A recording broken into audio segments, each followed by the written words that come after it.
മഹാരാഷ്ട്രയിൽ ഇത്തവണ കനത്ത മഴ ഉള്ളിക്കൃഷി വ്യാപകമായി നശിപ്പിച്ചതോടെ ഉള്ളിവില ഉയരാൻ സാധ്യത.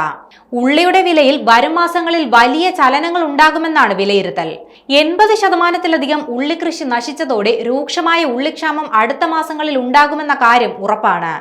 മഴ കുറഞ്ഞതിനാൽ കൃഷി ഇറക്കണമെന്ന് സർക്കാർ ആവശ്യപ്പെടുന്നുണ്ടെങ്കിലും കർഷകർ തയ്യാറല്ലെന്നതും വെല്ലുവിളിയാണ്.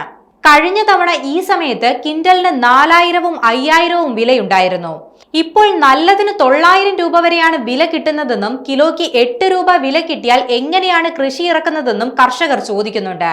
കൃഷി ഇറക്കാനുള്ള ചിലവ് കൂടുതലാണ്, അത്രയ്ക്ക് മുടക്കാൻ കയ്യിൽ കാശില്ല എന്നുമാണ് കർഷകർ പറയുന്നത്. വിളവ് കുറയുമ്പോൾ സാധാരണയായി വില കൂടാറുള്ളതാണ്. പക്ഷേ ഇത്തവണ അതില്ല. വില്ലനായത് തുടർച്ചയായി പെയ്ത മഴയാണ്. കേരളം അടക്കമുള്ള സൗത്ത് ഇന്ത്യൻ സംസ്ഥാനങ്ങളിലേക്ക് ഉള്ളി എത്തുന്നത് നാസിക്കിൽ നിന്നാണ്.